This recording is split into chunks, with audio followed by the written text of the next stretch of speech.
Welcome to the AirCon Vault, recordings of the live streams from Airwiggle's audio conference. These are made free thanks to our sponsors: A Sound Effect, Game Audio Learning, Kilohertz, Audio Kinetic, Sound Cuts, Sugi, Boom Library, Sound Warriors, and Airwiggles, the online home for audio people. Thanks for being here. Good morning, good afternoon, good evening, wherever you are. It's 7 a.m. for me right now, so it's pretty early. So forgive me if I look like I got hit by a truck. I'm a little sleepy, but it'll be good. But yeah, welcome. So this is the Sound of Music, how we brought the bard to life in Baldur's Gate 3. So without further ado, let's get it started. But yeah, so who am I? Just a quick introduction. I'm Frank. I'm a sound designer at Larian. I've been here for 4 years now. I joined about 2 months before early access launched, and then have basically been working on this game every day since then. And my main sort of responsibilities were mainly spells, kind of combat stuff, so creatures and animals as well, animation, VFX type things for scripted events or environmental stuff, things like this, and the destruction system. So when you destroy things, basically all the unique interactions you can have with that. And yeah, that's about it. So nice to meet you. Yeah, so the project, if you haven't played Baldur's Gate, what is it basically? So it's a tactical RPG with turn-based combat. It's set in the D&D universe. It's multiplayer, up to 4 players, single player or multiplayer. Interactive, branching, and narrative experience. So it's kind of a choose your own adventure, play as you go, and anything you think of, you can do. So it's very open-ended. A lot of systems, which made it very challenging, but also very fun to work on, because in the spirit of D&D, anything you want to do, you physically can do. So we had to try and emulate that and respond with sound and gameplay feedback. So next topic would be, what is a bard? So for those who also aren't super into fantasy or D&D and those type things, excuse me, what is a bard? So as defined by D&D Beyond, which is essentially just a big encyclopedia for anything D&D. So if we had to work on any spell, any class, for example, we would go to this encyclopedia and read up the lore of what it is. And so this is how it describes the bard. So, excuse me. So bard is a master of song and speech and the magic they contain. Words and music are not just vibrations of air, but they're vocalizations with power all their own. And the music of bards is an attempt to snatch and harness those echoes subtly woven into their spells and powers.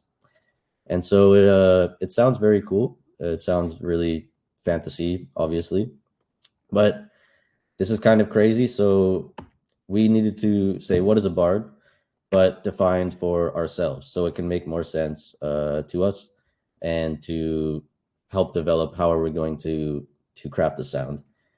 And the nice part about the bard actually was it was kind of a rare occurrence where sound actually really defined the gameplay and the design of the class. So we actually had a big stake in how is the class actually going to feel and play, which is kind of rare for an audio team to be a part of. Usually we kind of respond to what they give us and give feedback like that, but this was a nice thing. So yeah, how did we redefine the bard for Baldur's Gate? So yeah, they harness the magic of music and voice in their spellcasting. So they're not typically trained in magic in a educational sense, like maybe a wizard or something. They're over the top and performative, so they're always the person who's going to be causing distractions or just being like it's their world and you're living in it, right? They're the center of the universe. Yeah, they're entertaining and the world is their stage. So whenever there's a chance to perform and use your charisma to your advantage, they're going to do that. So the systems for the bard, the ones in the talk today, I'm just going to be covering the spell instrument components, and I'll explain what that is in a little bit. But yeah, as well the process for the bard. So how did we conceptualize this design based off what we know about bards? The creation process of the assets and collaborating for design. So with third-party people, with internal teams, right? Design, code, all this type of thing. So yeah, that'll be what to look forward to. This game is very big and there's a million things you could talk about, so it's hard to pick just one, but this is what we will learn about. So the high-level takeaways, I hope you guys take away from the talk today. That maybe So how to approach building new audio systems, communicating your creative vision effectively, and working under time constraints while maintaining quality and creativity.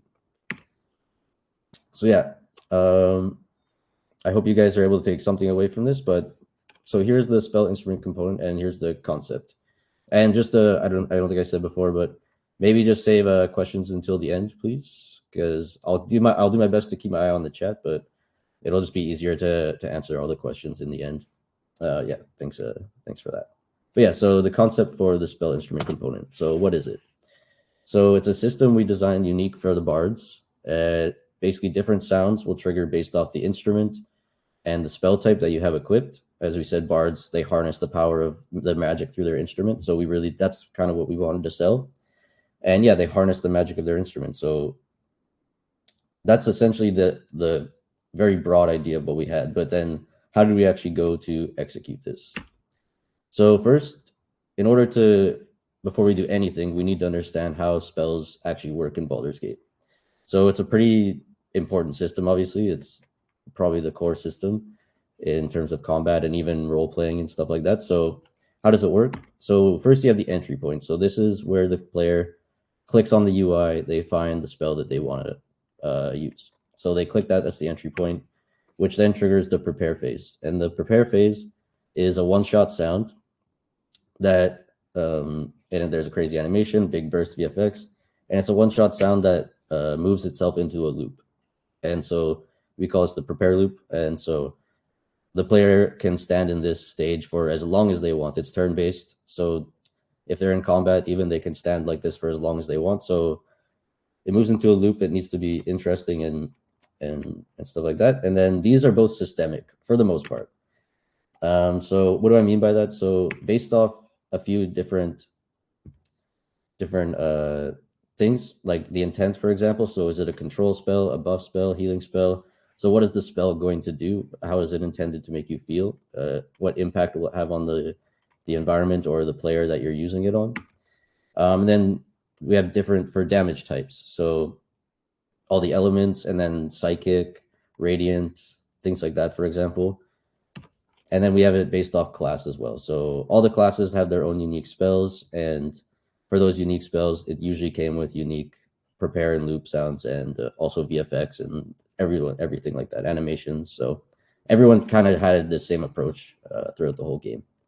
So then once we go into the loop, we get the cast, and the cast is just a quick transition from the loop into the impact phase. And then these are usually unique. For 99% of the spells, it's unique. We have some systemic, but it's really rare, honestly. So yeah, when that happens, we also have a vocal that triggers. And this vocal is recorded in Latin. They're generic per intent and damage type. So let's say you cast a fire spell, the player will go like Ignis, and it's super echoey. We made it nice and magical in its own sense, and it can also be unique for certain spells. So I can't think of one off the top of my head, but essentially if it doesn't fall into these generic categories and we have something special, then for example, the bard, a perfect example. Yeah, we have vicious mockery. So this is a special case as well. We recorded 100 lines of essentially what it is you're just bullying the other people. So the intent of the spell is to bring them down.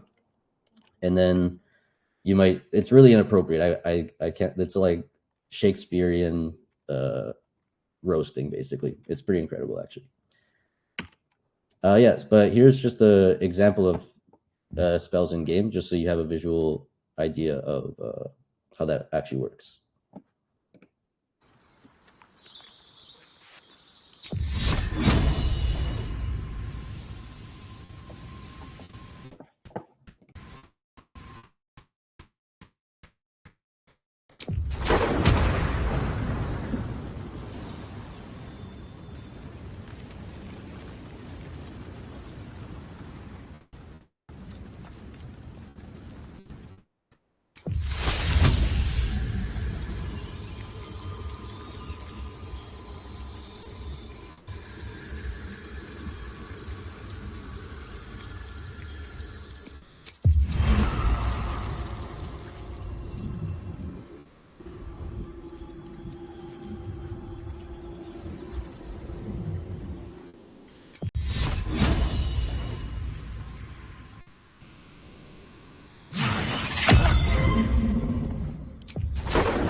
Okay, stop.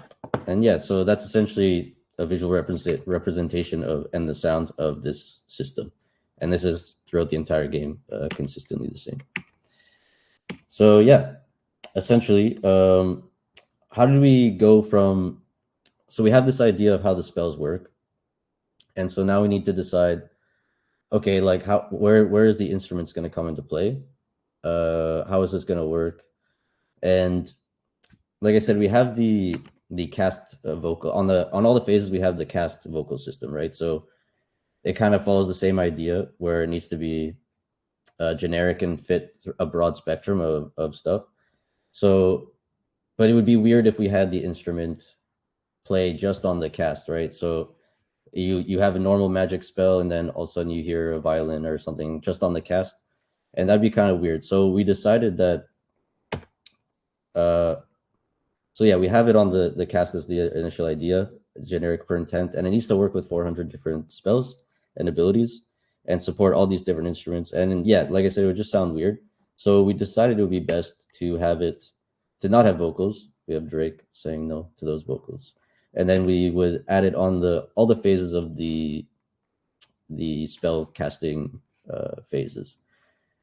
And I think, and we thought that would be a pretty nice, because it would just have a nice flow and really sell what we're trying to create. So we need to understand also so for the bard, it has its generic spell casting, right? Just like every other character.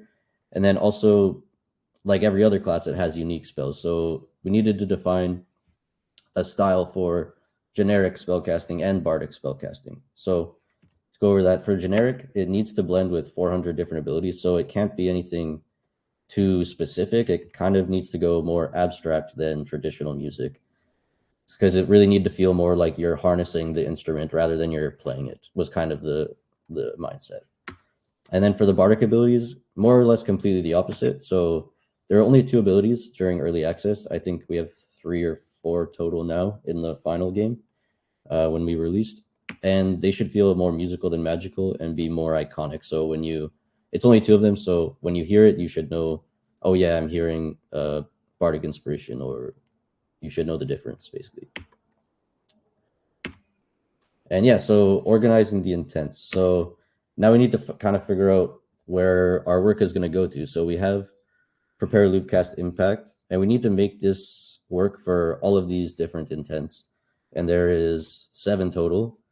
So initially, it's not that bad. You're like, okay, but then the more you kind of think about it, and within the time that we have in early access too, it kind of becomes a lot, because for each one, you need 4 variations of the prepare, only 1 variation of the loop, 1 variation of the cast, but then also 4 variations of the pair. So we do some math.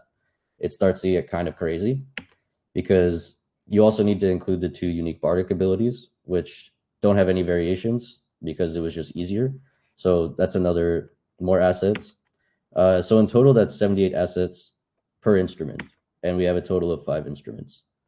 So immediately you're starting to see, okay, this is getting kind of crazy. And yeah, it equals a total of 390 assets, and that's a lot of assets to try and create. So the next idea was, okay, how do we kind of take this workload and make it a bit more manageable? Because we're not just doing this, right? There's so many other things going on. We're still working on newer features. We're revising older features. We're just trying to support the content that the game designers are making too. So we don't have all the time in the world. So how can we organize this and make it a bit easier? So we decided to organize it into like subgroups of intents. So essentially buff, debuff, damage, utility, and then the bard is its own intent, or more of a better word. But yeah, so buff. So how can we group up buff? So obviously there's buff there, so we can say yes, but then also healing, that could be considered a buff spell, a buff type spell. So we did that. And then for debuff, there's control, which is kind of spells where you, like sleep, for example, where you're controlling the battlefield. So you typically has a negative impact on the player you're casting it on. So we could go with control as well as debuff, obviously. And then for damage, that was just its own thing, just damage. We're not going to cover all the different elements and all this. That would be just too crazy as well, because we're trying to reduce the workload. Yeah, and then utility. There are kind of things with no impact, positive or negative impact. So we have utility, obviously, and summon. So summoning a creature in itself doesn't have any impact on the battlefield or on the game. It's once you actually use the creature that's when it's going to have its own impact, right? So these are things where, yeah, you shouldn't feel any emotion. You should just it should just be neutral completely, and that reduces it by almost 150 assets, I think, right? So yeah, we reduce the work by a lot, and it'll still be cool. We don't need to make everything special and unique. So yeah, we were happy with that kind of idea. And so what does that mean? Right, so buff, debuff, damage, utility, bard, like these are, for lack of a better word, these are all our generic intents. So how do we actually take these ideas and how do we turn this into an instrument in a sound, in a gameplay that makes sense, right? So we have these as our generic, and then the bard, as I've said, is unique. But yeah, so how do we get these? Because these in itself are kind of abstract, right? So has a positive impact, has a negative impact, deals damage. Like, what does that sound like? How do we convey that?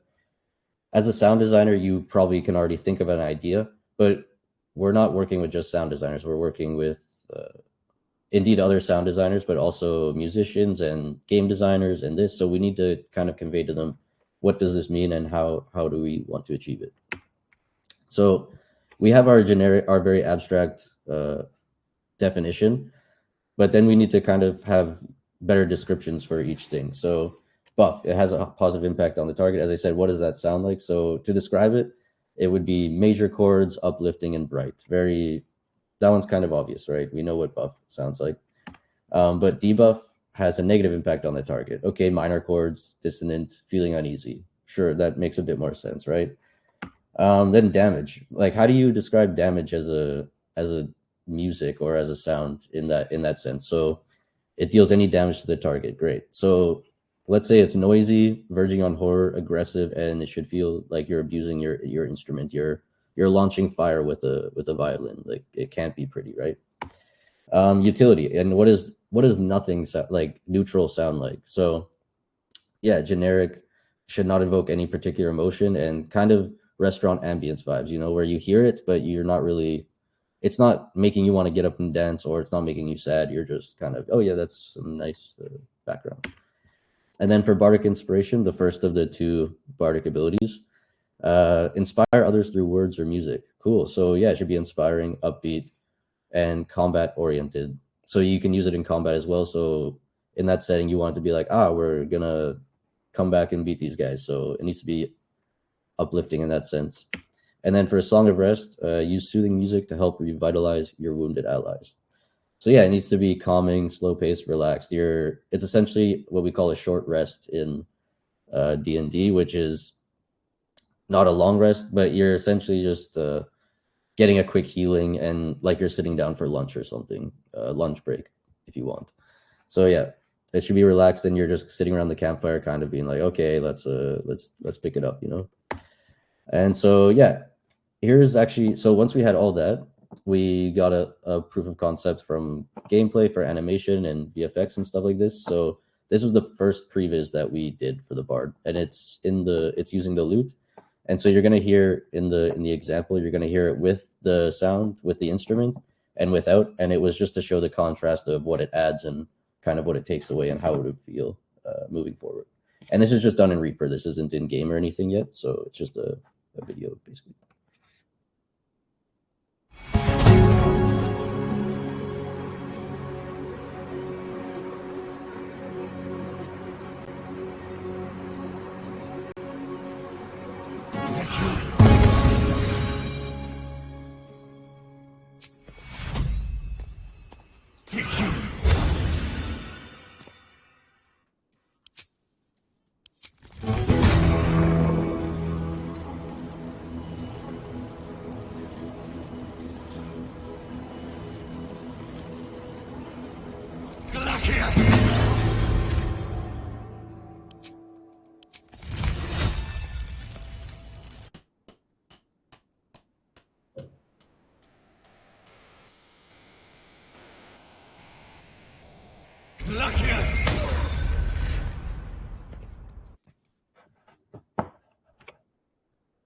Yeah, so that was the first previs that we did, and yeah, we were actually pretty happy with that.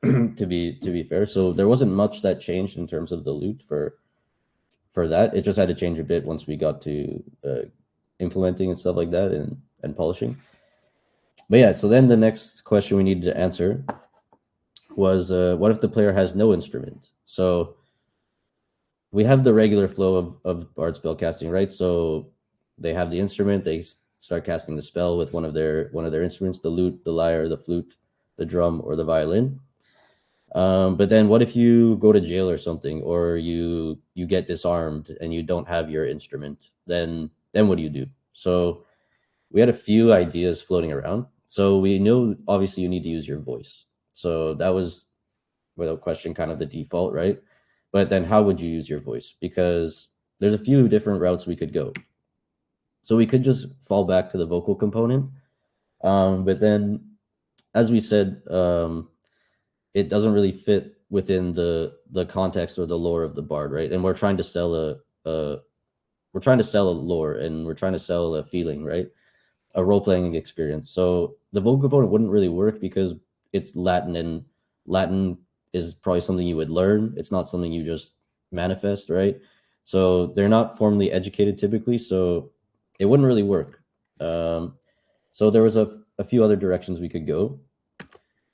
And yeah, like it must stay within the rules that we set for the bard, and they're musical, they're artists, right? They're not going to just spout random Latin phrases. So we had the idea of singing first of all. So this was a really cool idea. It was basically kind of based off the race. You would have a unique singing style. So for example, like orcs and dragonborns, they would kind of Mongolian throat sing or something like that, and then elves or tieflings would be kind of like Highland, or no, like Indian scale, like kind of microtonal singing like that.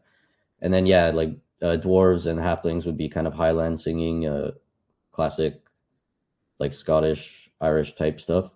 But by the sounds of it, you can tell that yeah, the other option was whistle. So whistle is a nice option because it's very, you can't tell based off of what gender is whistling typically, I don't think, right?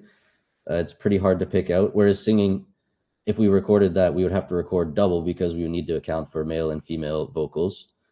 Whereas whistling, it's you don't have that problem. But the problem with whistling is it's hard to get a lot of variation. It's hard to have actually, unless you're, and it's hard to find people who are very good at whistling.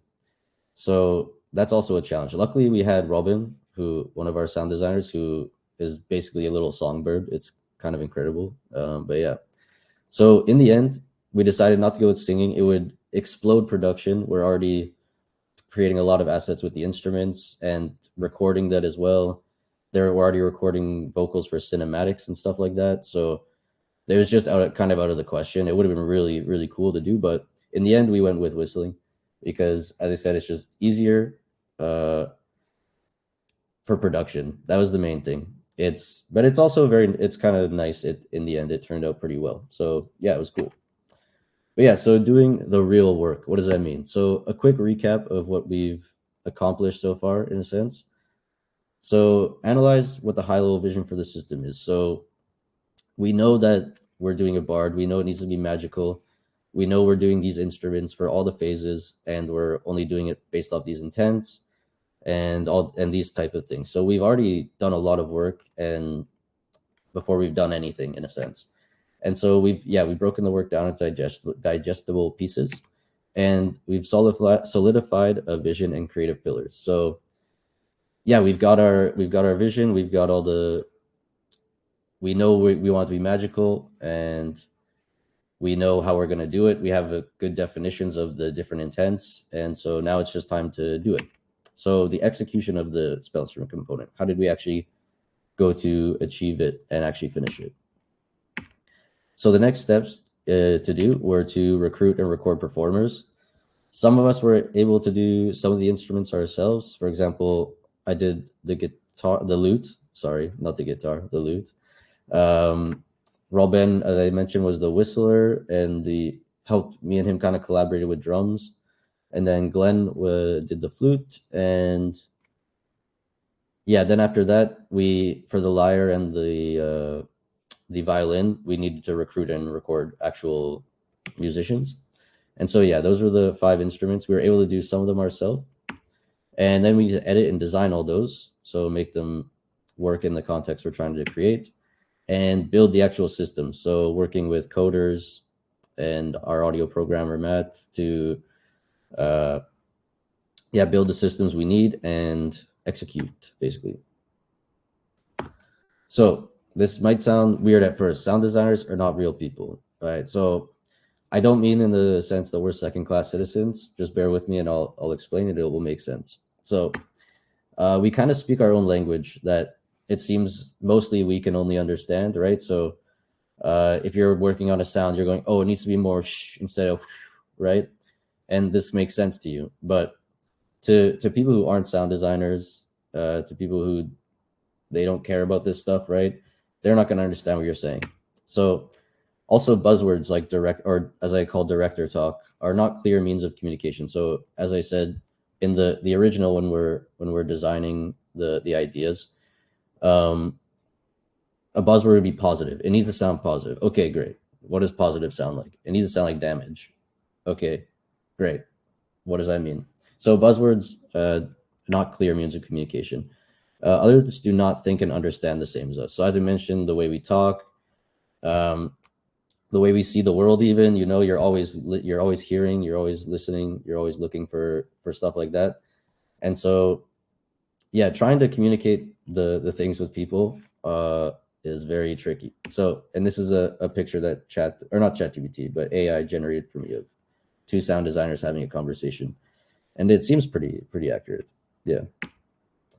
But yeah, so how do you talk to real people and other people who aren't sound designers? So using the lyre as an example, we're going to explore that, and how did I communicate with these musicians and get the recordings we needed. Luckily, musicians are I think we're like distant cousins with musicians, because we kind of understand each other, but they can be very different. And these people also don't understand how video games work as well. Like, it's not just the sound design, it's also communicating, okay, this is going to be in a video game, and video games are very kind of, they can be complicated. So creating the instruments, yeah. So buzzwords do still have their place. So the performer comes in, the actor comes in, you're talking to a third-party sound designer, whatever. So buzzwords still have their place. So I can say, we're going to do the damage type today. It needs to be noisy, verging on horror, aggressive, abusing the instrument. It's good to outline the general mood, and to understand kind of the basic thing of what are we trying to achieve, the overarching thing. And sometimes showing is better than telling. So for example, the Bard previz we did, I would show this to the people who came in, and they'd kind of immediately have a better understanding, like, okay, so this is how it's going to work. Okay, I understand now. And then as well, to encourage experimentation and not to fear people asking questions, because if you're coming into this environment, it can be kind of scary, right? You really don't know what you're doing, or like how things are going to work. So it's really important to create an encouraging environment, and to be like, okay, if you're confused, like, just ask and I will explain.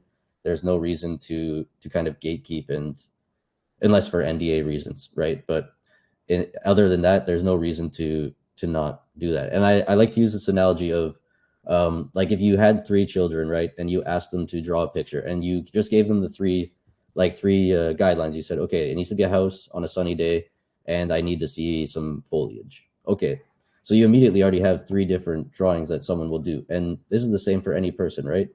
And just see what they do. And then you can kind of be like, okay, well, yeah, I don't understand why the roof is red in this. Maybe let's make it brown. Or, yeah, the clouds are a little bit too scribbly. Maybe let's clean those up. Like, so just things like that. You kind of pull in the ideas that you want, because they're unique, right? They can bring their own unique thing that you might not have thought of, which is, yeah, don't let your intended direction hold you back. So let's say you have you're really set on this direction, and your performer comes in and they do something that you weren't expecting, but maybe it's cool, right? So maybe follow that and let that take you somewhere else.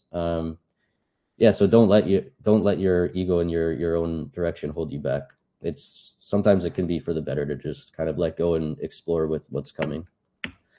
Yeah, so as well, take things slow and be deliberate with your descriptions. So as we were doing this, we had all the phases. So basically recording the phases one by one. So I really sat down and was explaining in deep detail each recording. So, and we would sit down and we would play some stuff, and then we would record and feedback and just kind of that loop.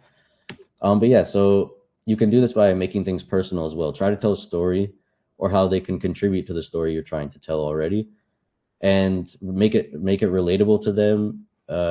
So for example, for each of the phases, I have an example of kind of what I would tell the person, and then also a raw example of the recording we got, just completely unedited, just from the recording session. So it's nothing exciting, but just to give you an idea of what we were working with. So yeah, for the prepare, I would tell them, like, imagine you're striking your instrument like you were lighting a match. Let's say we're doing a fire spell and you're gonna light up your instrument on fire. So how would that sound like, right? So, and this is what we ended up with.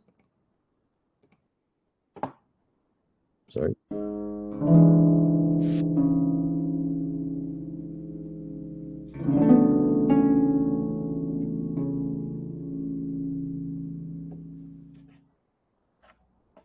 Cool. So that was that. So yeah, like I said, it's nothing super crazy exciting, but this is kind of the getting the vibe that we were going for. And then for the loop, yeah. So imagine you've got the fire and you're harnessing it, you're harnessing the danger, and you're just holding on to that fire. And so this is what she came up with.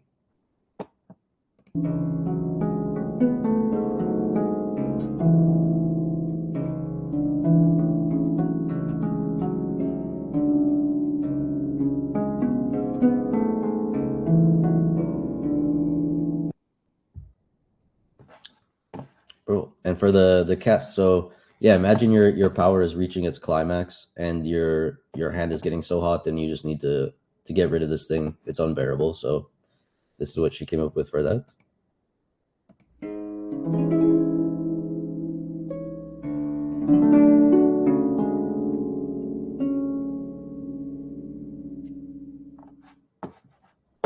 Cool. And then yeah, the impact. So you've released this thing, you're launching fire from your instrument. So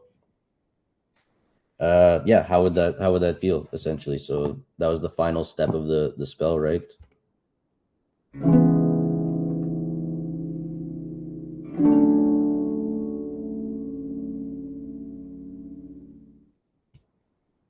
So yeah, so these recordings obviously weren't the final product of the game, but they were amazing. Like, they were a great baseline and did a good job of getting kind of the energy we were going for. And then obviously in the end, with processing and editing and sound design magic, we were able to get something cool.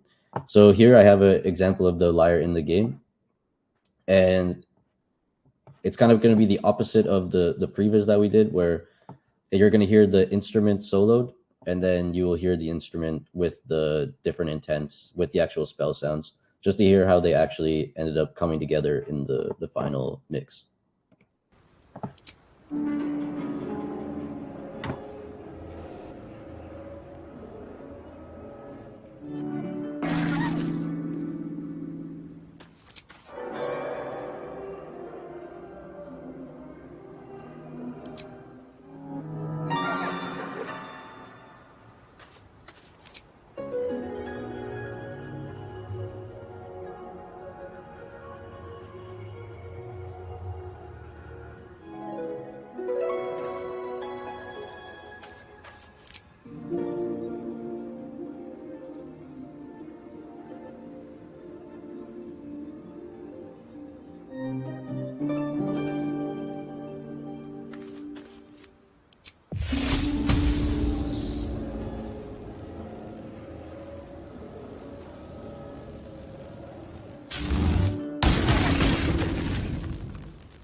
Cool. Yeah. So that was just the final product of the lyre in the. Sorry, just 1 second.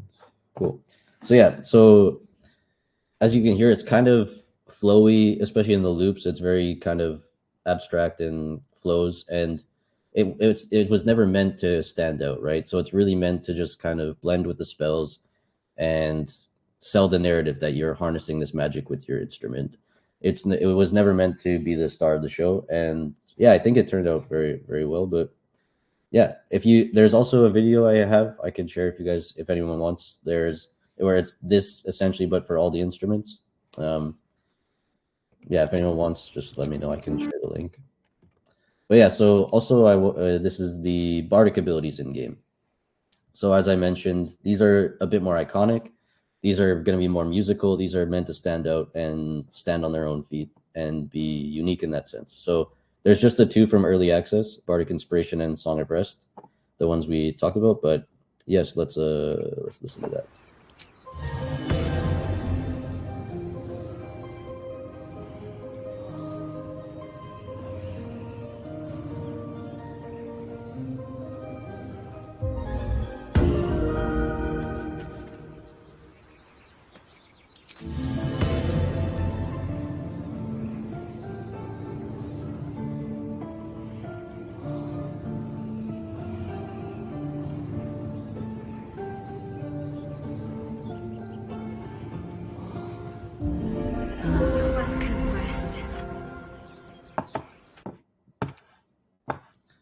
Yeah. So that was the bardic abilities, and those ones were an interesting challenge too because it had to be rhythmic and loop, right?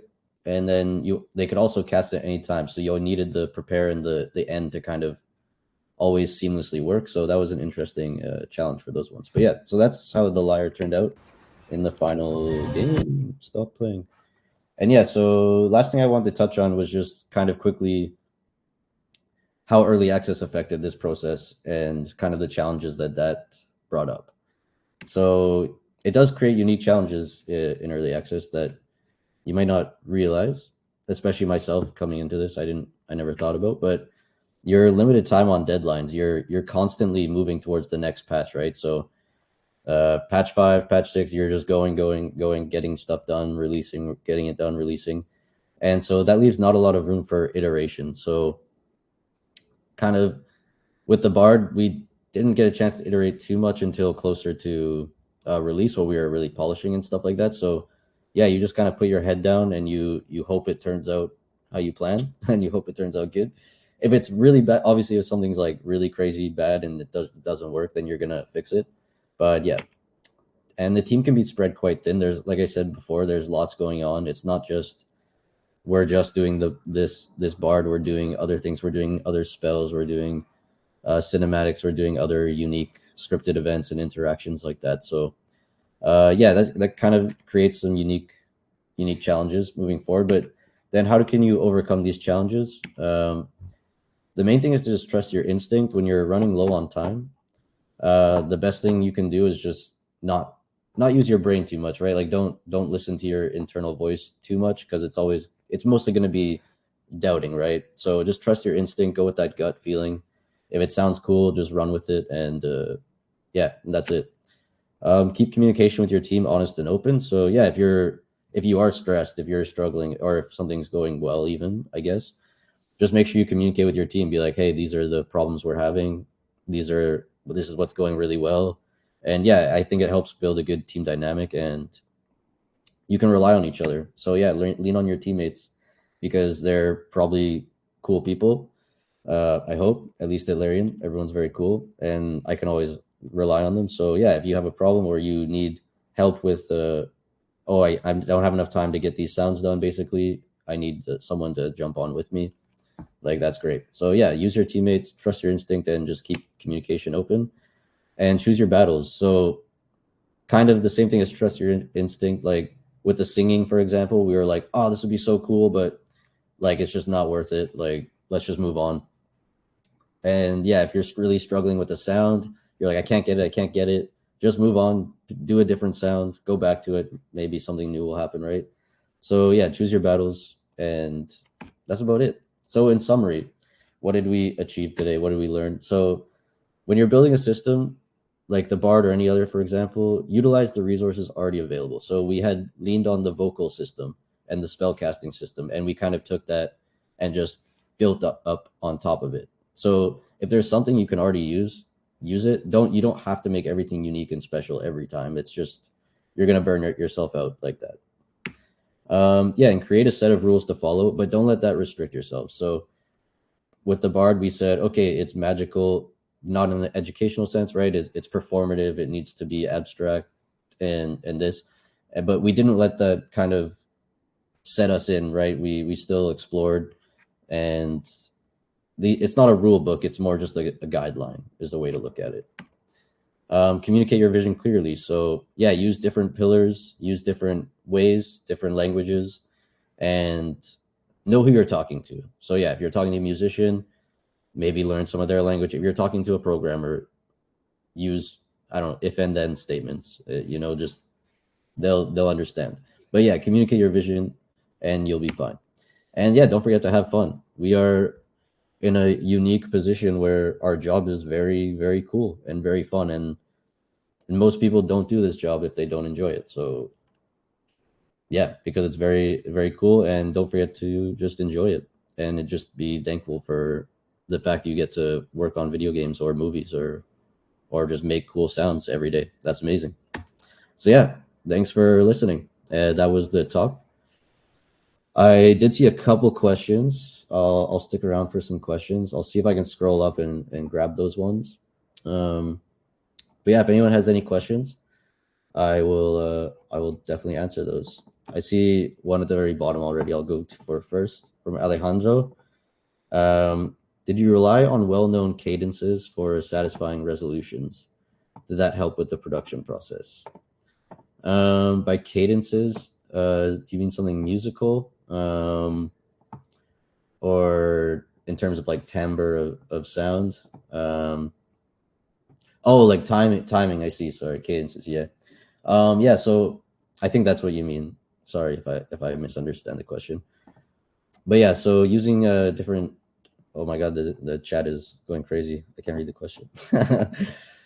Yeah, so for our spells, we have kind of a locked in time for the prepare phases and the cast phases across the entire game, because everything's so systemic and generic. If all the animations had different timings, it would just be a nightmare. We'd have to resync so many things and all this. So that in itself kind of set a cadence for us. But yeah, also having the notes be kind of, because you only have about half a second to set this prepare, right? So you're really trying to have that and make the distinctive notes to actually make it make sense, so it's not just the jumbled noise, was actually quite a challenge. And it did help. It did help in a sense, like I said, having the generic timing, but it was different per instrument in terms of the cadences, right? So I usually tried to go for kind of a gallop feel. It felt right to me, like a da, things like that. But yeah, it just kind of depended. Yeah, good question. From Daniel. Do the more tonal musical spell sounds take the musical score into account to avoid jarring or messy dissonances? And if so, how did you approach this? I haven't played the game yet. That's okay, Daniel. I forgive you. But no. Yeah, so did the spell component interrupt with the score? So it was never really a problem, actually, just because the way our mix is, when we go into the spell phase, we basically have a mixed state where music and ambience kind of just gets lowered, and we create space for the sound of the spell to really breathe, because like we said, it's turn-based. So you can really stand there with a spell prepared for hours. You could just leave your computer and everything will be fine. So yeah, it was never really a problem in that sense. And then for other parts, like for example, you can perform in the game with your instrument. We would just kill the game music and we just hear the performance music, basically. Yeah. Kaglar, sorry if I messed up your name. How many person hours did it take to get the bard spells and ability approximately on sound design, sound, and musician recordings? Did the outsourced musicians generally take longer or shorter than the in-house recordings? All right, two good questions. So I'll go for the first one first. So yeah, how many man hours did it take to get the bard spells? That's a good question. We had about a month and a half, maybe 2 months total, to actually get it done, but for data lock and shipping and stuff. How many hours did it actually take? I'm not actually sure. Let's definitely almost all that time for sure. Yeah, like I think by the time I had the system kind of figured out, I could do an instrument in like 3 or 4 days. But there was still a lot of trial and error before that, so yeah, it was let's say about a month and a half, I think, because we really used it like up until the end. So yeah. And did the outsourced musicians generally take longer or shorter than the in-house recordings? Yeah, it was a little bit longer, I guess, because because in my head I already know what I want. I can sit down with my guitar and my lute. I can sit down with it and I can just and experiment myself. And same with kind of the other guys who worked on stuff. It was a lot easier to communicate with them, right? They're sound people, so it was kind of like, hey, this is kind of what I'm thinking, and then we'd work together. It'd be pretty fast, yeah. But for the musicians, it was a little bit longer because it wasn't just recording; it was explaining. We had spent like 20 minutes when they got there, really just explaining what's happening, how does a video game work, and these kind of things, and how will it be in the end. So, yeah, definitely faster with just Lewis, Greg and Lewis collab to. Oh no, Greg just collected all the questions. Thank you, Greg. I appreciate that. So starting with Lewis, how do you design a loop that doesn't get annoying after the 20th time you've heard it? Yeah, that's a good question. So with loops, I like our loops. They need to be below 10 seconds, right? Because of streaming or not. Sorry, just that data and CPU and all that tech stuff that I totally know a lot about. But yeah, so it needs to be below 10 seconds. How do you keep it interesting? The main thing is just adding a lot of movement and different textures where they're kind of all moving in different directions all the time. So if you're in stereo, it's definitely easier to get that effect. If you're in mono, you can still get it for sure, but having the space really helps. And yeah, it's just kind of a lot of movement and a lot of variation where the more you hear, it doesn't sound like it's looping, right? That's the goal with a loop is you don't want to hear the loop. If you hear the loop, then then you've done a bad job making a loop, basically. So just keeping it kind of seamless like that. Hopefully that helps. Giovan, how do you deal with camera attenuation? Do the sounds of spells change based on their distance from the camera? So camera attenuation was a hot topic. Because you can zoom in and out, right? And you can also move wherever you want in terms of that. So how did we deal with that? It was quite a bit of experimentation. It changed a lot. There is attenuation basically. So yeah, if you move further away, like you move the camera to a different space, you're going to hear the spell attenuate. It's pretty broad because we want it to be big and fill the space. But yeah, it'll get quieter and everything. Typical attenuation as you move away. And based off zooming, no. Like if you zoom in and out, it's not going to affect the spellcasting volume at all. Excuse me. But yeah, that's kind of it. I could go really in depth with that, but it's not really something I spent a lot of time working on personally, so I might give a wrong answer. Martin, was there a need to balance the instrument-based effects against music? Oh yeah, so we kind of answered this one already. So not really. Based off our state mix for casting spells, that kind of got the music kind of went down. So regarding the lute, how did you decide? Oh, from Daniel, sorry. How did you decide on 12-course Baroque lute? Did you explore other alternatives before, even alternative instruments, for example, oud?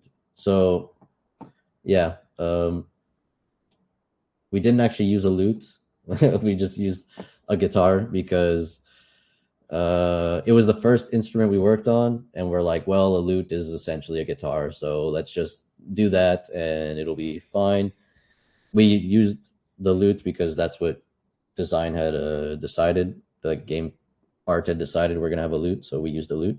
But yeah, so for the sound, it was just an acoustic guitar. It would have been nice to record an actual one, but yeah, that was, like I said, it was the first instrument we did, so we were more experimenting, and so it was just easier to just grab a guitar and do that. Yeah, but cool. I think that's all the questions. Is there any last questions? Question from Samantha. Who's your fave BG3 character? That's a good question. Honestly, not Gale. He's kind of I don't know, he's annoying. He's like wanting to be your best friend all the time. My favorite? Uh it might just be Asterion, I guess, honestly. He's pretty funny. He's a I feel like that's a pretty basic answer, but no, he's a pretty funny guy. Question from a son. It would be interesting to hear about the musical approach you took for damage, utility, etc., similar to what you described for buff and debuff, major and minor. So yeah, for damage and utility, kind of like I said, with damage, it just kind of needed to be, in my mind, it was just kind of abstract noise, like I said, abusing your instrument. So I was more going for like horror soundtracks. So with the violin, for example, it's more like screechy, just like like Psycho kind of vibes. So that was kind of the idea with damage. I wasn't really thinking notes or musical. I was more thinking, how do we just make this instrument make sound? That's not necessarily musical, but you try to do that with a musician. That's kind of the challenge, right? Is a musician doesn't know how to play bad music, right? Especially like a classically trained musician who's been playing their whole life. If you tell them play badly, you can tell they can't. Like, it's actually kind of funny. But yeah, and then for utility, I was thinking, yeah, like that's an interesting one, right? Because I don't have too much music theory, to be fair. But yeah, how do you make something sound neutral? Because we know major minor chords, yeah, they evoke sort of their own emotions, but I don't know exactly what chords we were using.